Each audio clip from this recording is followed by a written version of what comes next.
Okay, good evening, dear hearts. We have another show of the Inner Dance Show this evening, and helping me return to a sacred flow state is the fabulous Serena Olsen. And Serena is a global trainer and facilitator of inner dance, and someone I would regard as an elder, and also a cosmic DJ, amongst many other amazing things and talents that she has. But it's really an honor to welcome you to the show, Serena. How are you this evening or this afternoon? I'm doing great. Thank you so much for having me. Well, it's really an honor because we've only had one conversation before, so it's a real pleasure for me to be able to get to know you a little bit better. And just for the listeners, Serena is a global trainer and is coming to Scotland in May, and I have the delight of being a participant on that particular inner dance training. So I'm very excited for that, and it's nice, like I say, to get to know you a little bit before that training starts. But maybe you could just tell us a little bit about your journey with inner dance, and in some way just to describe really what inner dance is for you. Sure. I was introduced to inner dance in 2012, and it was very soon after I had moved to Asia. And I moved to Asia in quite a spontaneous way. About 3 months after I had been struck by lightning while still living in the United States. Wow. And it was through that event in my life that I dropped in very deeply to a particular way of communicating with spirit that I was aware of in relation to my life up to that point, but hadn't been, let's say, so dedicated to in how my life would then continue unfolding. Hmm. But the electricity in particular with being struck by lightning is quite a lot in relation to the sensitivities to the environment, to coming thunderstorms in the area, to what was coursing through my nervous system and what it felt like to notice the electricity in my own body at a level I hadn't felt quite quite in the same way before. So Yeah. this was um, this was an early start to a what I call a 10-year initiation process, Yeah. where it felt like this was a part of something so much bigger in my life that I was also aware of before it happened. I had visions that I would be struck by lightning several years before it actually happened. And although I won't go into all of the details, the synchronicities just kept lining up and lining up. So I made my way to Asia, was living in Malaysia. I met a couple of people that had gone to the Philippines to learn inner dance or learn more about it, or just be in the community with those few people that were engaged in this work at that time. Hmm. And then also went to the Philippines myself in September of 2012. And that was when I really got a chance to meet some of the people in the community, and was the first time I had an opportunity to engage with people using some type of energy work or in a practice of sorts, or even just this idea that we could be all together in the same room, listen to music, and allow ourselves to experience whatever it is that's coming through. That was really foreign to me in the United States, and the Hmm. only similarity I ever had was in nature. So I had that feeling every time I went to the forest, but most of the time this was just my own personal practice. So inner dance was the first time I had a chance to experience these connectivities at an energetic level with other people. And that started to feel really important for me and was a catalyst for me to also feel like offering a space for people to be in community and not have these restrictions of modern life inhibiting our creative flow and connection to energy. um, so this is now how I've been staying a part of the global community for a long time and offering these sessions and training processes for people just to give us back that sense of empowerment in relation to what we embody naturally as energetic beings. Yeah. Wow. Gosh, what a 10-year initiation indeed. You know, I think part of me still struck by the fact that you were struck by lightning, and yeah, what that awoke or awakened within you, and which really stimulated the path that you were born to be on. And I guess from the what I'm learning about inner dance is the importance of electricity as part of that process. And here you are, really being charged up by nature to do this work. Hmm. Yeah, when I was introduced to the inner dance, I felt in my very first experience so much electricity moving through my body. It did feel almost like being struck by lightning again. Mm, And that was a key moment for me in the realizations of how much energy we have inside of us and why this work in particular might be interesting for me to help support because it was already in me yeah, and I was already very aware of working with it through my own body system and connection with others. So it felt like the right place for me to land for a while and to continue supporting the growth of. amazing. So for those who are listening who've maybe never experienced inner dance, or this is the first time they've even heard the word, you know, would you be able to describe what it is to you and what the process is? Sure. So there's a few different parts to this for me. And at the most basic foundational level, I would say that inner dance is a way of life. It's a remembrance. And the more we remember what it is for energy to move through us and for us to be sensitive to the subtleties of that energy, the Mm, more that we enter into this state of a energetic flow.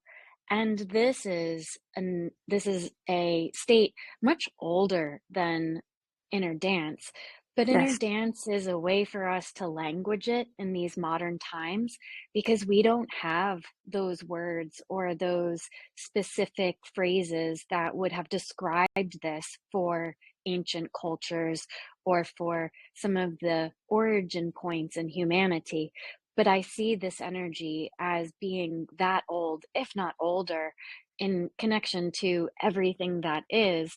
It's a part of that catalyst for an entire universe to come into existence. So, of course, we're a part of that as human beings and organisms of a planet. So, that exact frequency and vibration that sparks a whole universe into life is coursing through our blood and our veins and our electromagnetic systems. And all of that is this awareness. So, this part for me is the flow of life and is a very natural state. Now, how do you help support others to come into remembrance of the nature of their own energetic bodies? Well, this is where inner dance comes in as a type of practice or a modality or something that you can do with others in community so that you're in witness and observation of this state as it unfolds and the synchronicities that emerge when the connectivity with this universal energy is strong and potent while sharing with the creative force that flows through each of us while in the same space. Well, you really do articulate and bring a lyrical language to this work, and I guess I'm just sitting in quiet awe and appreciation of just how you bring to life in such a beautiful way something that's very dear to my heart. So I just wanted to name that and say thank you. Oh, thank you for that. Yeah, wow. Because I'm aware that, for myself, I'm trying to bridge worlds and create a language that can really name the qualities and the simplicity and the paradoxical complexities of this consciousness, this energy work. And I'm just hearing, just by the way that you name and articulate it, how intimately you know this energy. It really, I can feel it within your words. And yeah, I'm also very excited to learn more from you. So, Thank you. so I'm curious about, I know that you hold space, and in the spaces that you hold, that you live DJ. And maybe you could tell us a little bit more about how maybe you came into that. I'm still, I suppose, a newbie, and I'm doing my pre-recorded stuff at home, and I'm layering up with some sound apps to do a tiny little bit of live stuff. But you hold sessions where it's all live, don't you? Yes. Wow. Yes. Um, so I'm happy to share about this a bit. Um, when I was first introduced to inner dance, there was one playlist, and it was one playlist of about maybe 15 songs, maybe 20 at most.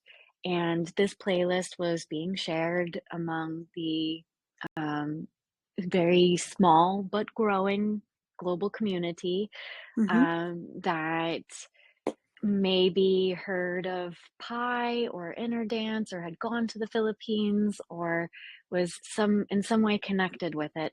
So it was shared on Google Drive, and I was given access to this pretty early on in my explorations with Inner Dance. But I received this playlist after deciding for myself, from doing about 5 sessions with friends, that I needed to be able to do this on my own because my Yeah. friends were going away for the summer, and I wasn't going to have this tiny little community of people to engage in the inner dance with anymore. So I said to myself, I need to do something. I remembered some of the songs that were in this playlist. So I Googled a few bits and pieces to download a few tracks, and then realized this is music that I love already. I've already got a bunch of these artists in my on my digital library of songs. So I just created a playlist, and after that, I I felt something different in how the inner dance started to move through me. And when I received this one playlist of inner dance music, I would alternate between that playlist and my own. Or I would just start putting in my own tracks into the original playlist, finding things that were comparable so that it felt like, okay, this song kind of matches that one. Mm-hmm. And that was the start. But my music library has always been very large, and I am a part of the generation that was introduced to Napster when it first came out. Okay. So, for people that don't know what Napster is, it was one of the very first MP3 online like music transfer sites that you could then start to download music for free. It's what started a lot of copyright issues when it came to digital music and how do people pay for this. But at the time, this was what everybody was doing. So I acquired a lot of digital music back when I was a teenager because I had access to this. And then it switched into torrents, and then eventually, now we have these streaming apps, and you don't get to keep the music yourself, but you can listen to it in an app like Spotify or um, iTunes or something. So I had a lot of music, and then other people would share their hard drives with me, and we would exchange music. So I just kept collecting music over the years. And eventually I started to purchase my own tracks from other people. But there are tens of thousands of songs in my iPad, and not all of them are for innerdance. And then there are these random ones that I'll put in sometimes when I'm DJing just because it's fun to play something that people might not be expecting. Hmm. Um, but it started off as playlists. So I was really just DJing playlists and I wasn't using a DJ app specifically. So I was introduced to the DJ app in 2015, but I didn't start using it myself until 2017. And in 2017, I decided, okay, let's see what happens. Let's see if we can just try this out. So that started my journey with the DJ app that I use. Um, and things were still going somewhere for the first, let's say, 2 years, but it shifted for me very intensely after I had I had cerebral malaria and typhoid at the same time. Gosh. And this happened at the beginning of 2019. So, although I have been struck by lightning, I've been bit by a venomous snake, I've had some other random things, this was the most intense and close to death experience that I've ever had. Mm. And I did go into a near-death experience with Oh, the malaria going cerebral and going into like a coma for a little while, like several hours, and also having these prolonged seizures, just disrupting everything in my brain. And then I had to take some really strong medicine to get the malaria out of my system, and was also on these other medicines for the typhoid.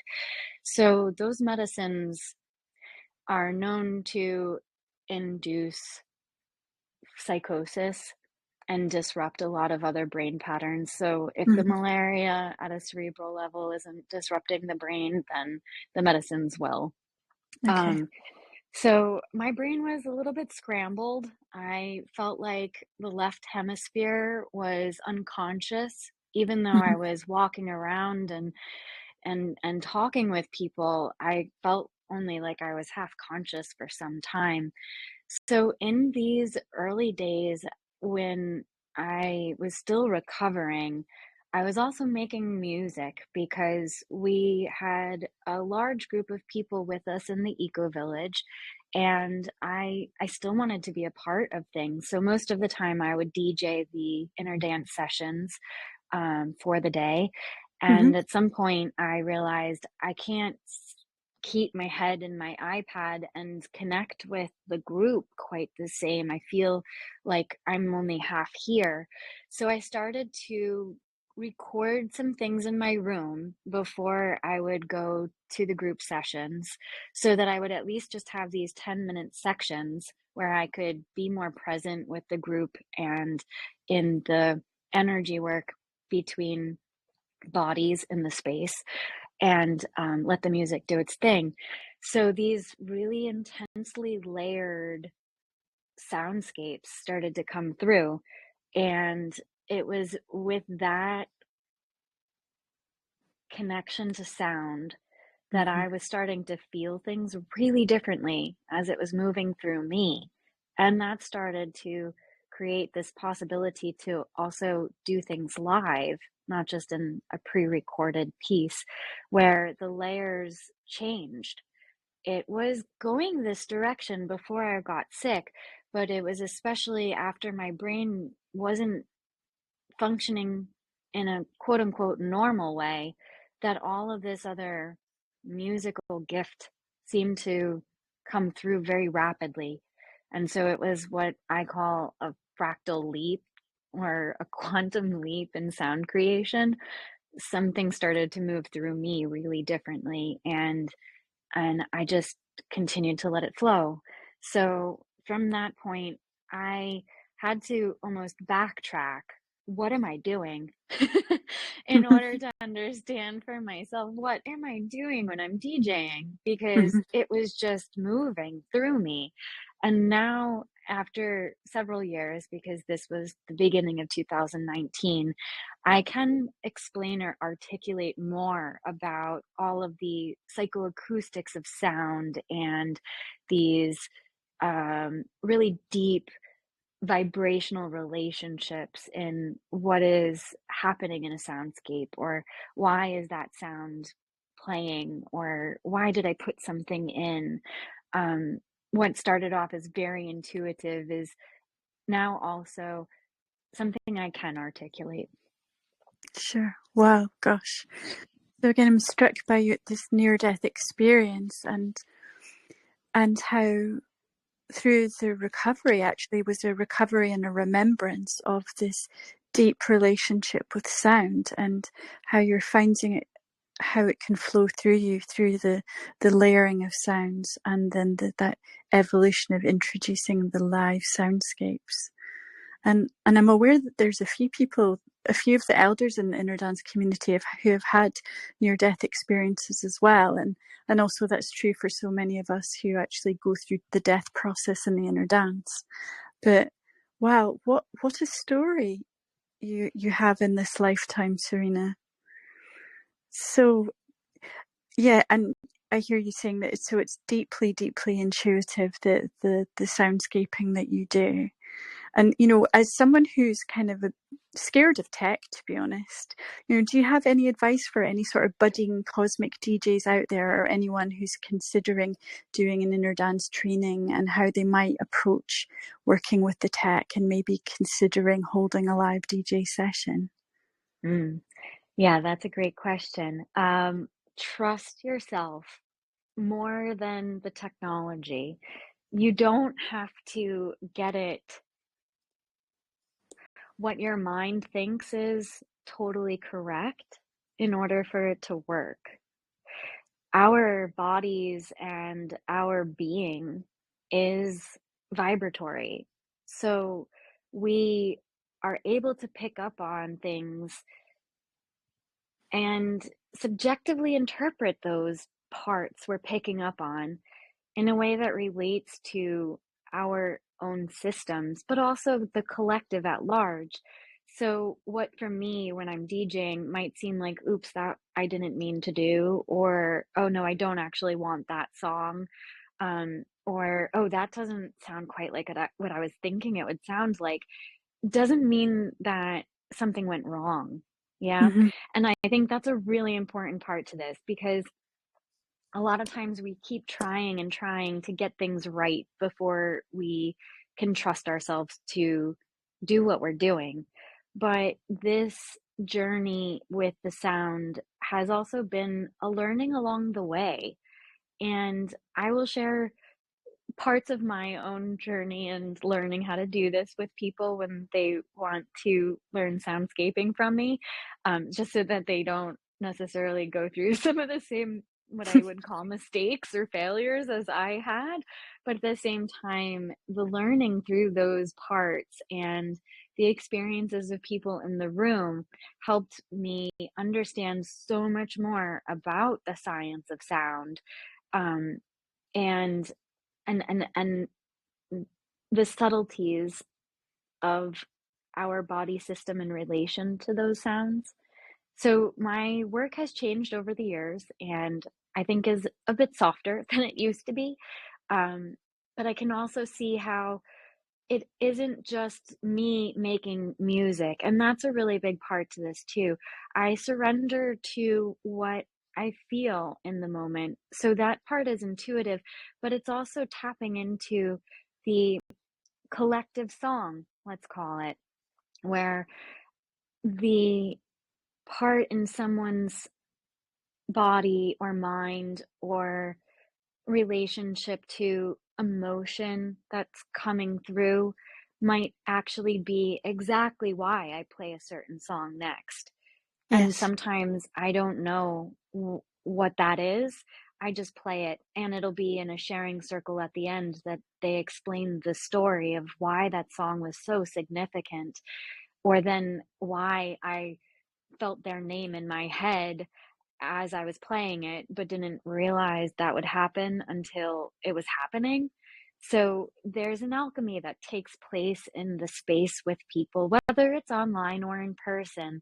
And that is so unique to the moment, but so beautiful in those synchronicities that unfold.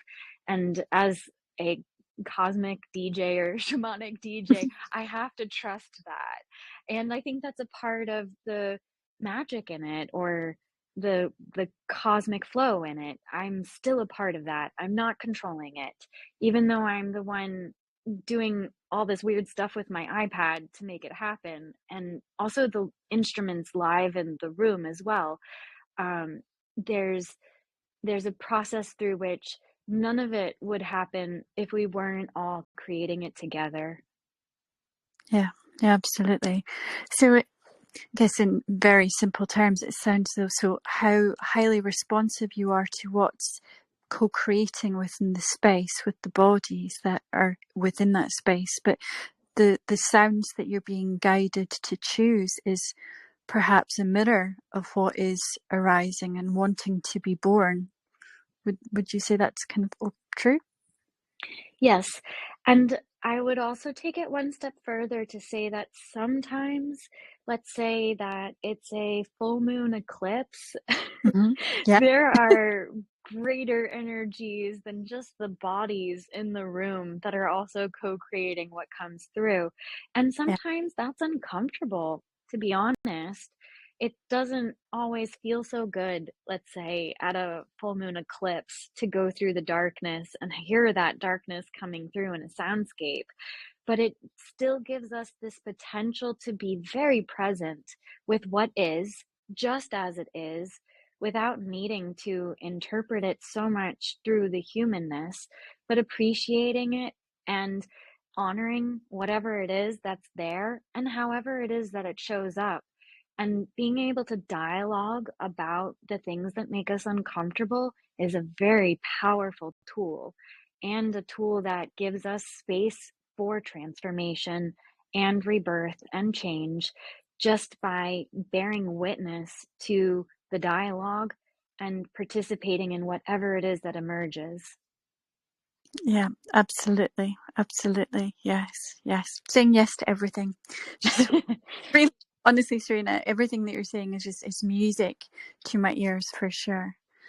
So, I'm aware that you offer trainings around the globe and you've got online trainings as well. Is that right? Yes.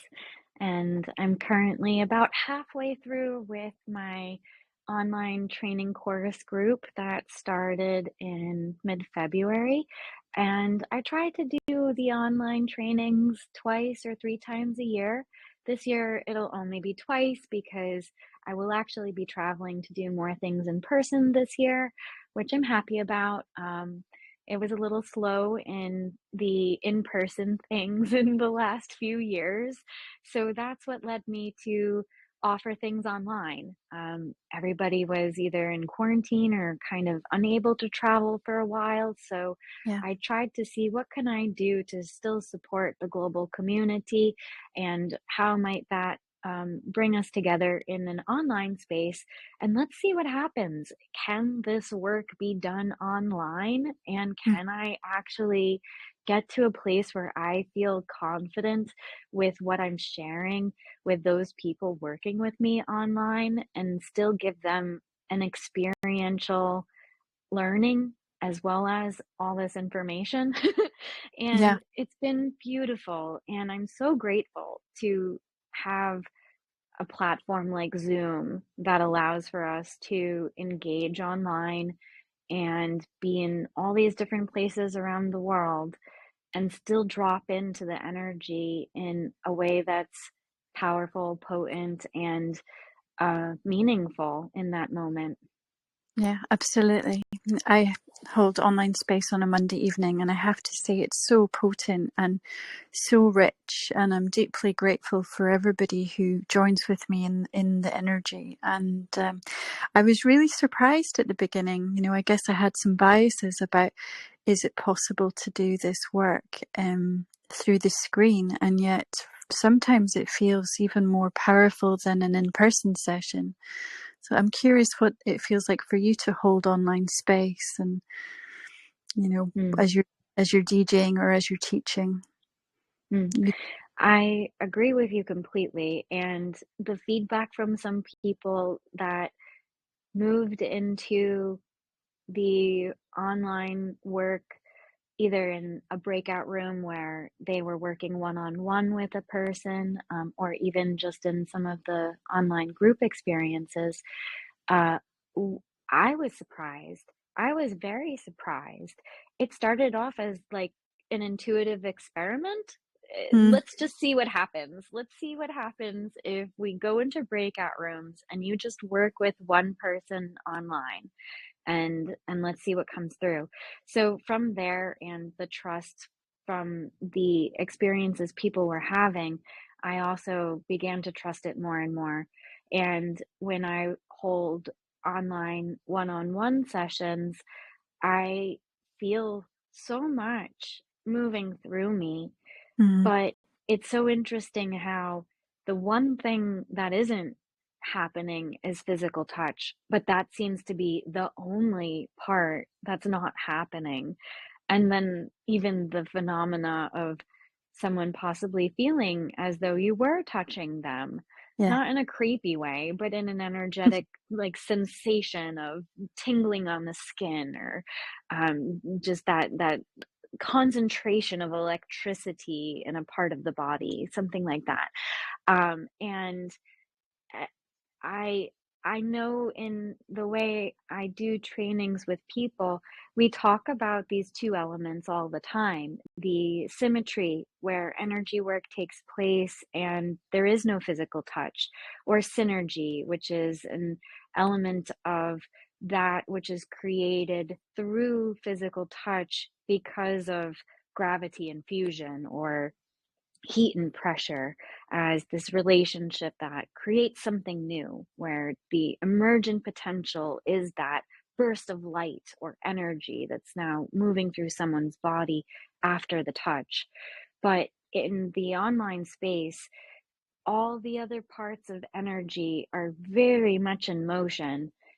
There's just at times less feedback, or sense that you you could reach out and touch them, right? Yeah.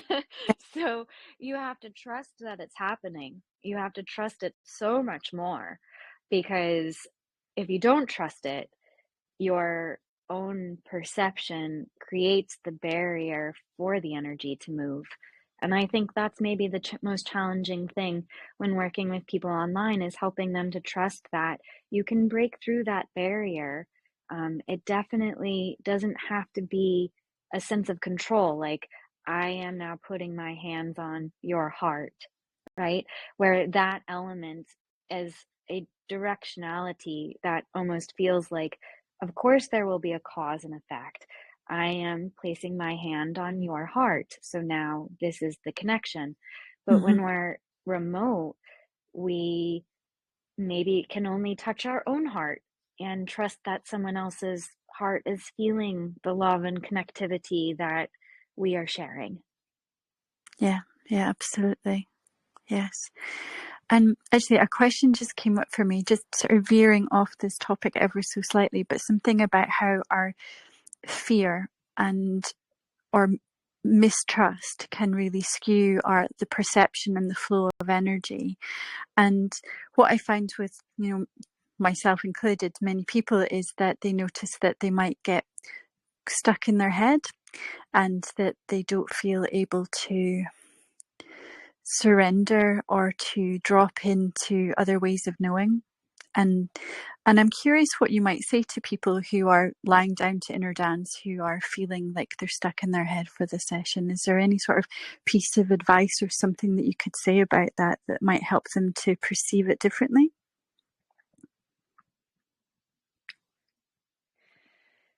Yeah. Um, First, though, what I would say is it's okay to be in your head. Yeah. Yeah. But And that by giving yourself permission to actually be in your head, you might not feel so stuck. You might yeah. start to feel like whatever is inside of this cerebral realm has so much potential. And Yes. even just speaking to neuroplasticity alone, you need these synaptic connections to be firing and creating new possibilities through the patterns all happening in your brain.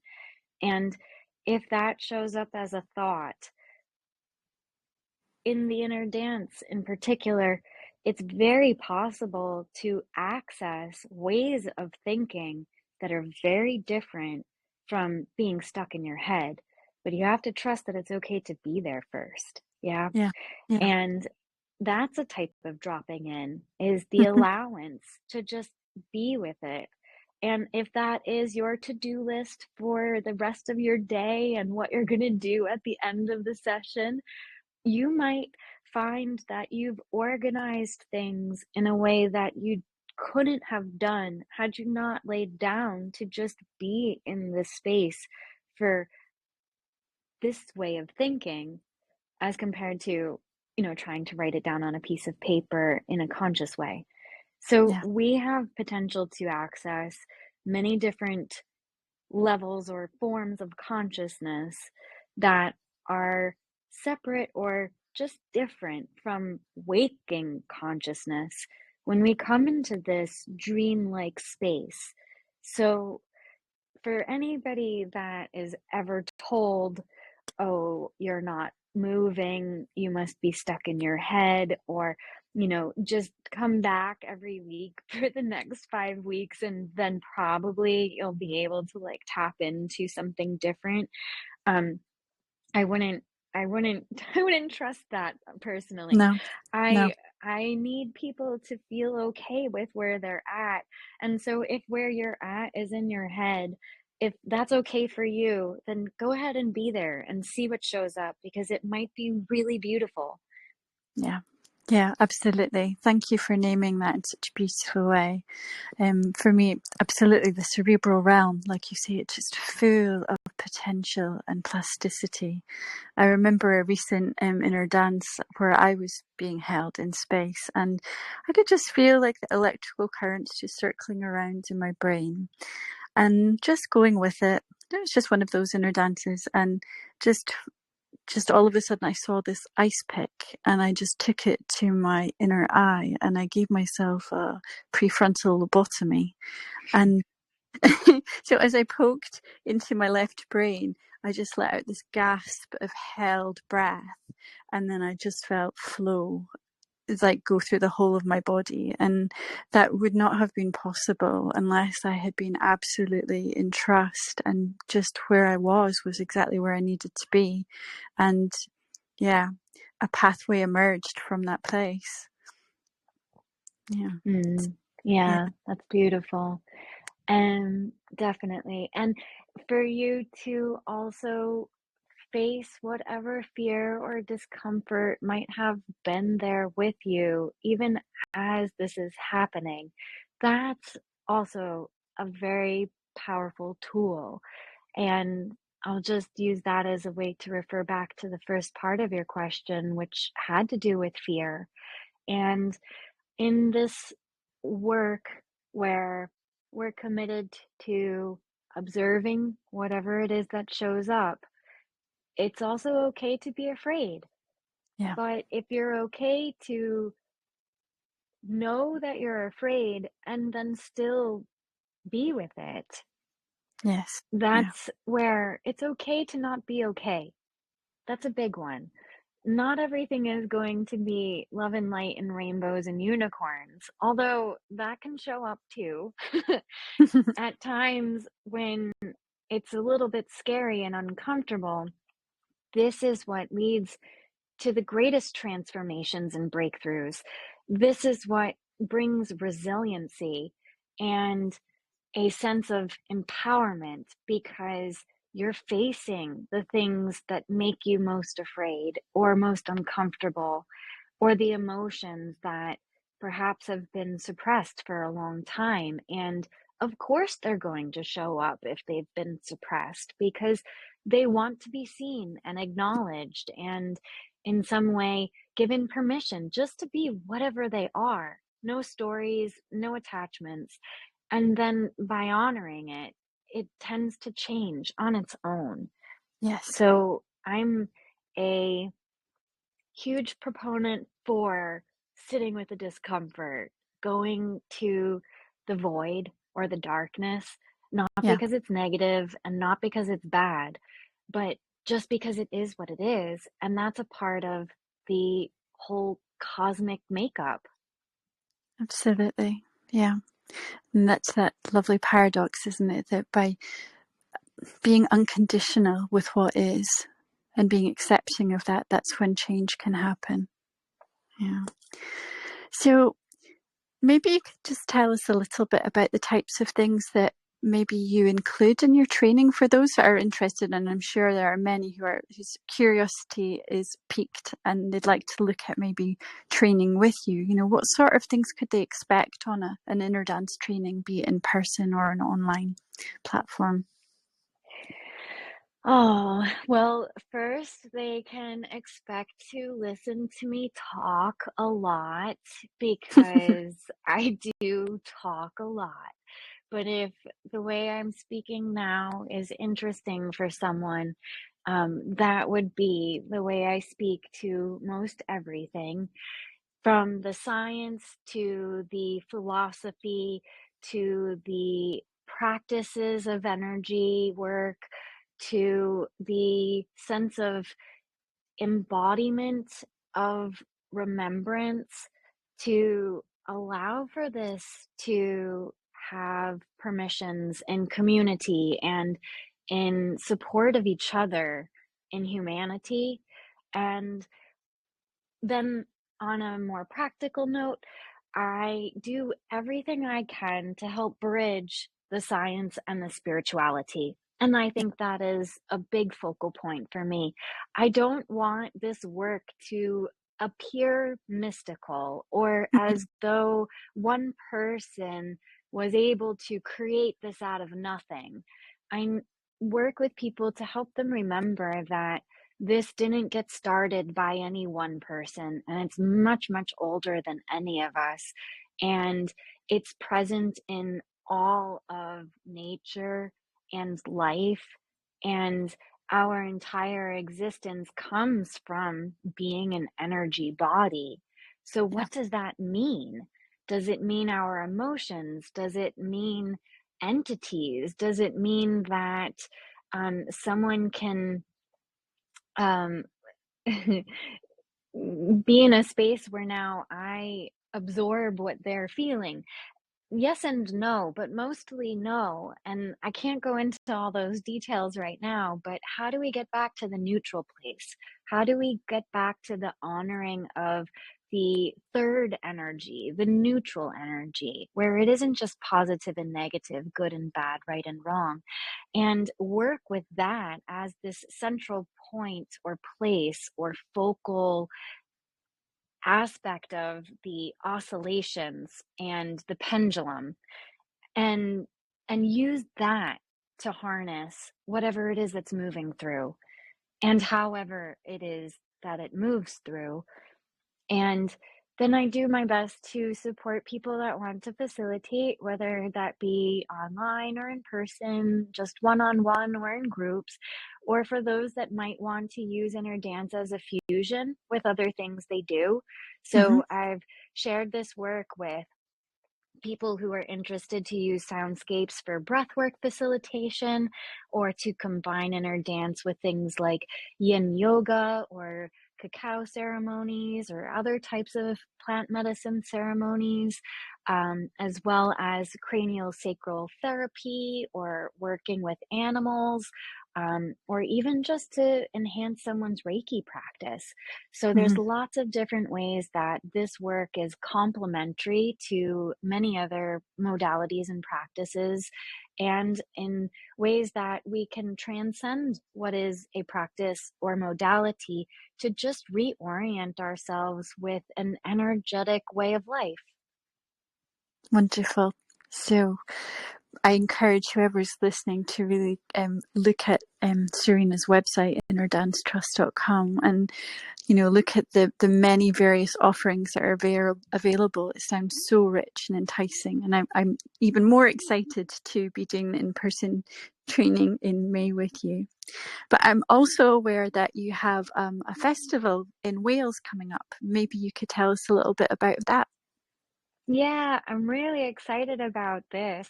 I haven't organized a large gathering in some years. The last time that I was able to host a convergence was 2018.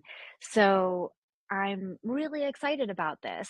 And it is open to anyone who is interested in inner dance, whether they facilitate or not, whether they've actually laid down for an inner dance session or not, or whether they just want to be with a group of like hearted souls and perhaps find their tribe.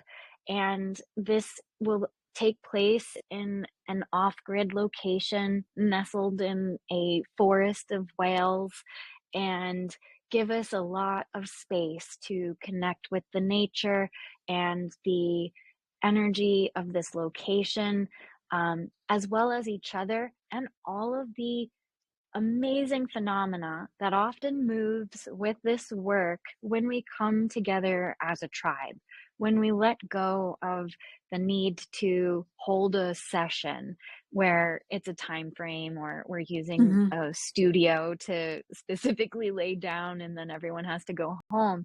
When it's opened up to pure creativity and flow and playfulness, this energy has such a beautiful way of feeling like it was never any different than this. Yeah. And how do we get more of this back into our connections and conversations with each other, not even just verbal conversations, but the conversations that move through all the different languages that we're aware of, like body language and utterance and the energetic flow with the elements and the wind and the trees and all these different things.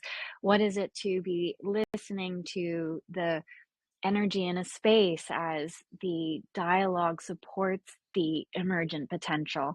And all of this, I am hopeful to see created in this co creative gathering and just allow for people to have a space for playful intentionality and see what comes through. Mm, sounds delicious. So, whereabouts in Wales is it? Just so that our listeners have a sense of its location. It is going to be at a place called Spirit Horse, and I can't give the exact location, although those details will be made available when people register and sign up. But it is at Spirit Horse, if anyone is familiar with that place. And yeah, And this is my first time going to Wales, so I don't know so much about where we're going. I just know that I was invited to look at this location as a possible place for a gathering. It felt so resonant. It resonates for me, especially because it's off grid. So it holds some of that simplicity in the inner dance that has been a huge part of sharing this work from the earliest days, as well as Pi having the Maya Earth Village and so many people going to be in nature to participate in inner dance. This is a way for us to bring something of that quality into the UK.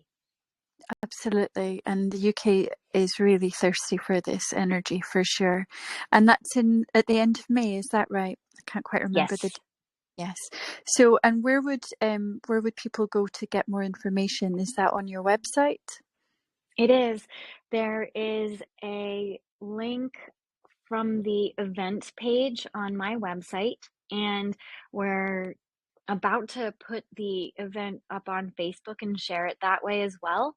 And people can register a couple of different ways, but the event information will be there on the event page. Amazing. So really exciting times in the next few months for you and as you start to, travel around the globe sharing this work and your passion for it.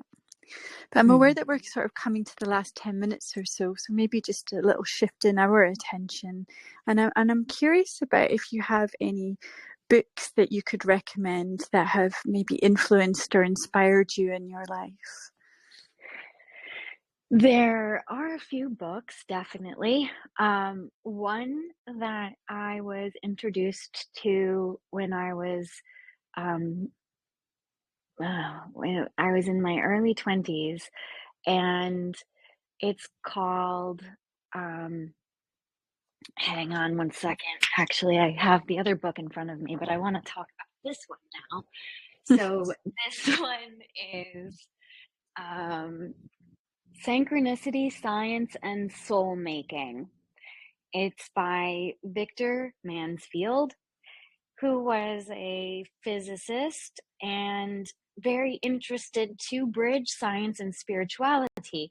So he starts to take a look at quantum physics and some more of the subatomic relations in science to the aspects of synchronicity that could be understood through Jungian psychology, and Hmm. then into soul making, which he references in more of the Buddhist philosophies.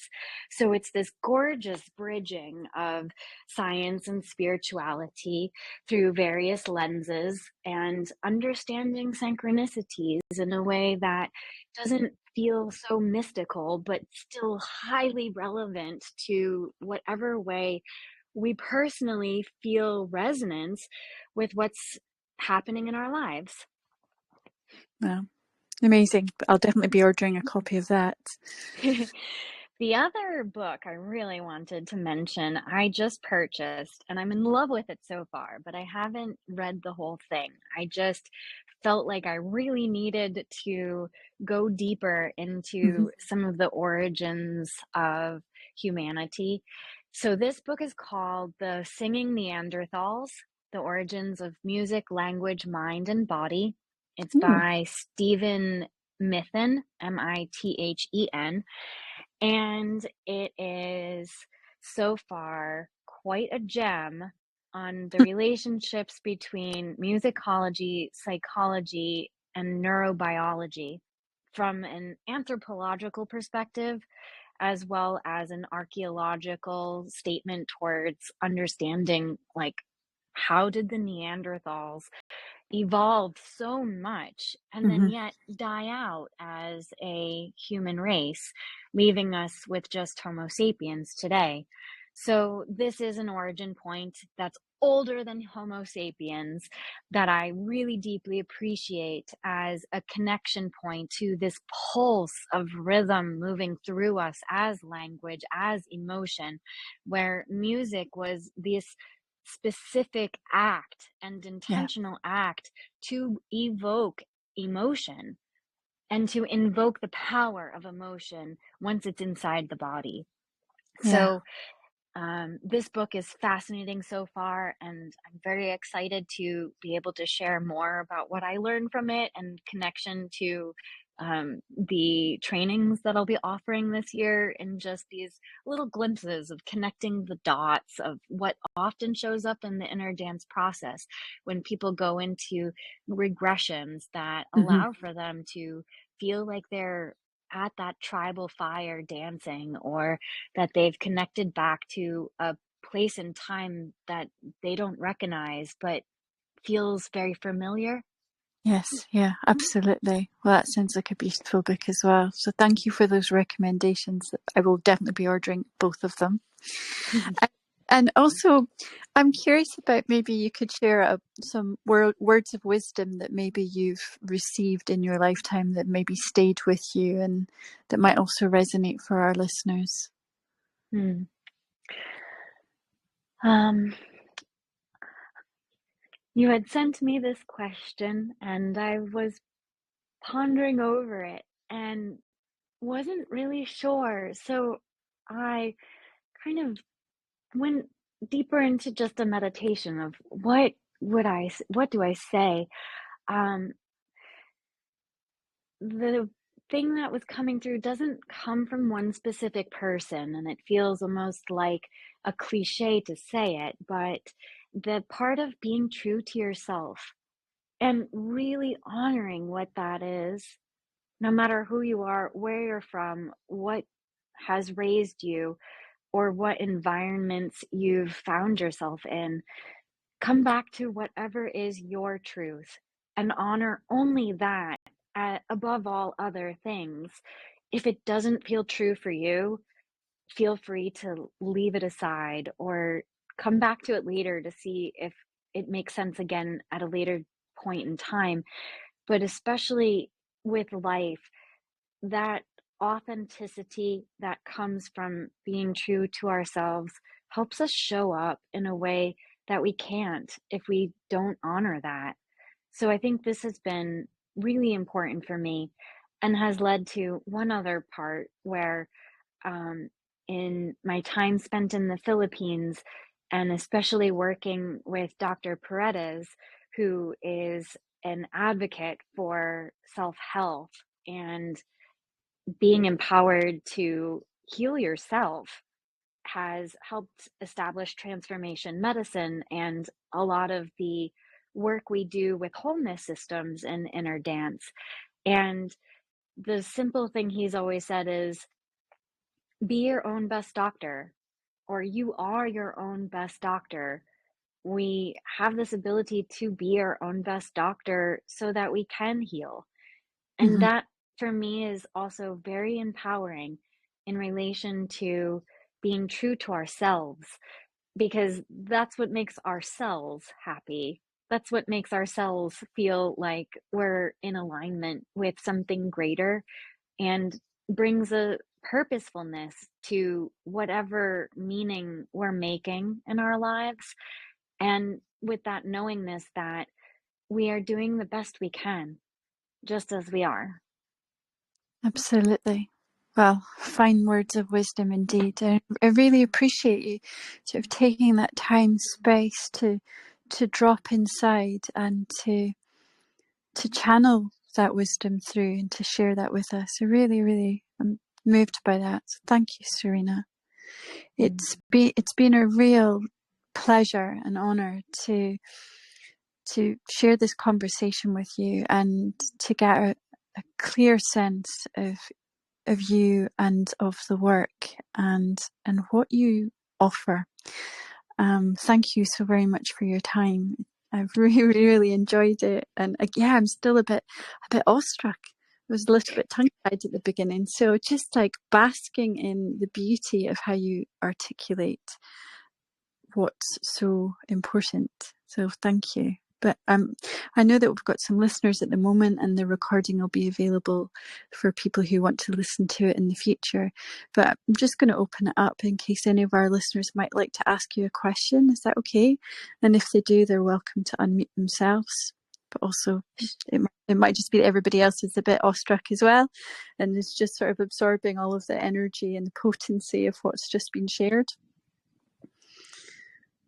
Would anybody like to ask Serena anything just now, or does that feel okay for now? Yeah, I'm just going to trust that that's just sort of landing gently Mm. into everybody's bodies. But Mm. is there anything else that you'd like to say, Serena, before we stop the recording? Mm. No, just thank you so much. It's really been a joy and an honor to chat with you in this container. So thank you for inviting me. And um, it also just feels really nice to share things out loud with people, for Yeah. whoever might be listening to this. So thank you for creating the space for that. Okay. Wonderful. Thank you. So I'm just going to stop the recording and then we can just say our farewells off the record. Okay, Serena, bear with me. Sure.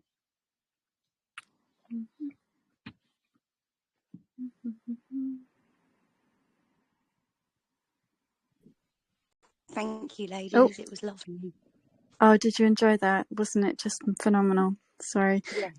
My screen's kind of changed a little bit, so I can't find the bit that says turn recording off, so you'll have to bear with me 2 seconds. But yeah, Serena, what an amazing guest to have. There we